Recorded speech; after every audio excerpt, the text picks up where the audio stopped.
ഈ കഴിഞ്ഞ ദിവസം കോഴിക്കോട് നിന്ന് എൻ്റെ ഒരു ഫ്രണ്ട് വിളിക്കുകയുണ്ടായി. അപ്പോൾ ആ സംസാരത്തിനിടയ്ക്ക് അവൻ പറഞ്ഞൊരു കാര്യമാണ്, അവന്റെ കുറച്ച് റിലേറ്റീവ്സിന്റെ വോട്ടുകളൊന്നും വോട്ടേഴ്സ് ലിസ്റ്റിനകത്ത് കാണുന്നില്ല, എന്താ സംഭവിച്ചതെന്ന് അവർക്കറിയില്ല. അപ്പൊ അവര് കളക്ടർക്ക് പരാതി കൊടുക്കാനും മറ്റുള്ള കാര്യങ്ങൾ ചെയ്യാനും ഒക്കെ ശ്രമിച്ചുകൊണ്ടിരിക്കുകയാണ് എന്നൊക്കെ പറഞ്ഞിട്ട്.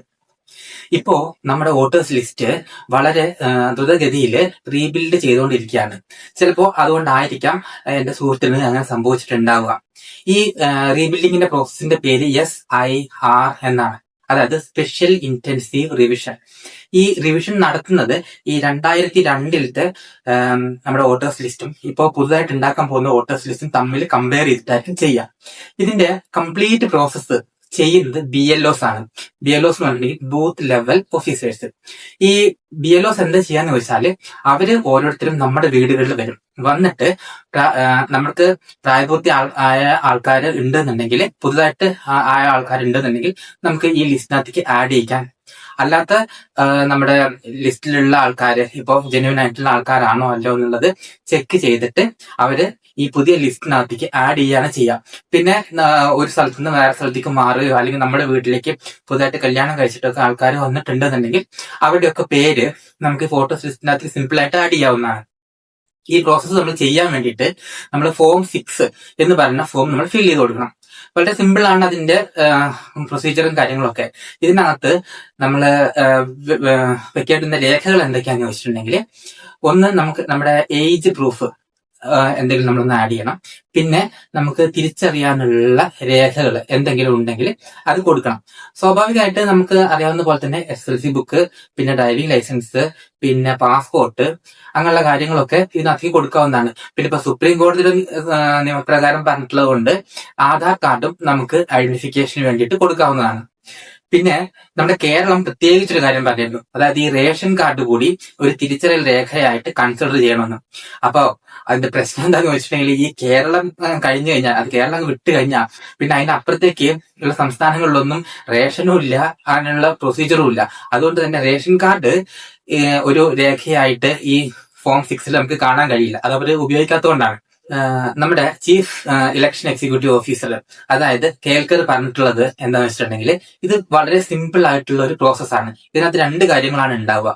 ഒന്നാമത് ഓരോരുത്തരെയും ഈ പ്രോസസ്സിനകത്തേക്ക് ആഡ് ചെയ്യും. രണ്ടാമത് ഇപ്പൊ മരിച്ചു പോയവരോ അല്ലെങ്കിൽ ഒരു സ്ഥലത്ത് നിന്ന് വേറെ സ്ഥലത്തേക്കും ട്രാൻസ്ഫർ ആയി പോയവരോ അങ്ങനെയൊക്കെ ഉള്ള ആൾക്കാർ ഈ ലിസ്റ്റിൽ ഉണ്ട് എന്നുണ്ടെങ്കിൽ അതിനകത്ത് നിന്ന് അവർ റിമൂവ് ചെയ്യുകയും ചെയ്യും. ഈ 2 പ്രോസസ്സ് മാത്രമേ ഉള്ളൂ. ഇത് വളരെ സിമ്പിൾ ആയിട്ടുള്ള ഒരു കാര്യമാണ്. നമുക്ക് കുറച്ചധികം സമയമൊക്കെ ഉണ്ട്. അങ്ങനെയാണ് നമ്മുടെ ഇലക്ഷൻ കമ്മീഷൻ പറഞ്ഞിട്ടുള്ളത്. ഇനി നമ്മൾ എന്ത് പ്രൊജക്ട് അല്ലെങ്കിൽ എന്തോ ഒരു കാര്യം ചെയ്യുകയാണെങ്കിലും അതിനൊക്കെ കുറച്ച് നെഗറ്റീവ് പോയിന്റ്സ് എല്ലാവർക്കും പറയാനുണ്ടാവുമല്ലോ.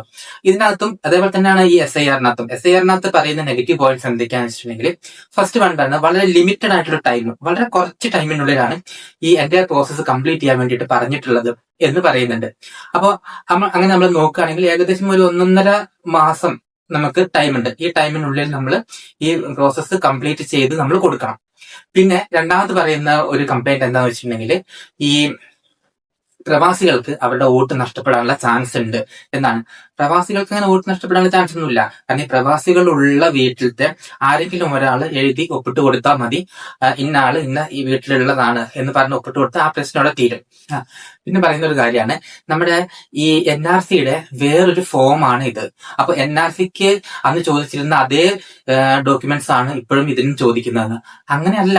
അതായത് വളരെ സിമ്പിൾ ആയിട്ടുള്ള കാര്യമല്ലേ. അതായത് നമുക്ക് ഒരു രാജ്യത്ത് നമ്മൾ ജീവിക്കുമ്പോൾ നമുക്ക് അടിസ്ഥാനമായിട്ടുള്ള തിരിച്ചറിയൽ രേഖകളും ഡീറ്റെയിൽസും ഒക്കെ നമുക്ക് ഉണ്ടാവുമല്ലോ. അങ്ങനെയുള്ള ഒരാളുടെയും ഒരാൾക്കും ഒരു പ്രശ്നം ഉണ്ടാവില്ല. അവരുടെ എല്ലാ വോട്ടുകളും നമുക്ക് കൃത്യമായിട്ട് ഈ ഇതിനകത്ത് രേഖപ്പെടുത്താൻ പറ്റും. പിന്നെ ഇപ്പോ പറയുന്ന ഒരു കാര്യം, ചിലപ്പോൾ പഞ്ചായത്ത് ഇലക്ഷൻ വരികയാണ്. അപ്പൊ അതിന്റെ ഇടയ്ക്ക് ഈ കാര്യങ്ങൾ ചെക്ക് ചെയ്യാനുള്ള ഒരു സമയമില്ല. അങ്ങനെയുള്ള ഒരു ബുദ്ധിമുട്ടും കൂടി ഇതിന്റെ ഇടയിൽ കൂടെ വരുന്നുണ്ട്. അത് സാധാരണക്കാർക്ക് ബുദ്ധിമുട്ടാവും എന്നൊക്കെയാണ് പറയുന്നത്. പഞ്ചായത്ത് ഇലക്ഷൻ വരുന്നതും ഇത് റിന്യൂ ചെയ്യുന്നതും തമ്മിൽ വലിയ പ്രശ്നങ്ങളൊന്നുമില്ല. കാരണം പഞ്ചായത്ത് ഇലക്ഷന് പോകുമ്പോഴും നമുക്ക് നമ്മുടെ വോട്ടേഴ്സ് IDയും സാധനങ്ങളൊക്കെ നമുക്ക് ചെക്ക് ചെയ്യുകയും ആഡ് ചെയ്യുകയും ഒക്കെ ചെയ്യേണ്ട ആവശ്യമില്ലേ. പിന്നെ നമുക്ക് ഈ വക കാര്യങ്ങൾ കേൾക്കുമ്പോൾ ഉള്ള സന്തോഷം എന്താണെന്ന് വെച്ചിട്ടുണ്ടെങ്കിൽ, ഇത് BLOs ആണ് ഈ കാര്യങ്ങൾ മുഴുവൻ ചെയ്യുന്നത്. അതായത് അവര് നേരിട്ട് ഓരോ വീട്ടിലും വന്നിട്ടാണ് ആൾക്കാരെ ആഡ് ചെയ്യുന്നത്.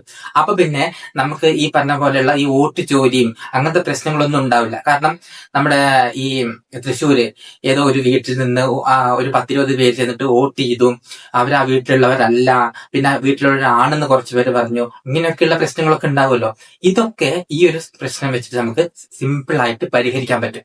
അതായത് കർണാടകയിലെ മഹാദേവപുരയിലൊക്കെ സംഭവിച്ച പോലെയുള്ള പ്രശ്നങ്ങളൊന്നും ഉണ്ടാവാൻ ചാൻസ് ഇല്ല. കാരണം മഹാദേവപുരയിൽ എന്താണെന്ന് വെച്ചിട്ടുണ്ടെങ്കിൽ അവിടെയുള്ള വോട്ട് ചെയ്ത ആൾക്കാരെ മുഴുവൻ നമ്മൾ അവിടെ കൊണ്ടുവന്ന അത്രയും പേർക്ക് നിൽക്കാനുള്ള സ്ഥലം പോലും അവിടെ ഇല്ല. അത്രയധികം പേരാണ് അവിടുന്ന് വോട്ട് ചെയ്ത് പോയിട്ടുള്ളത്.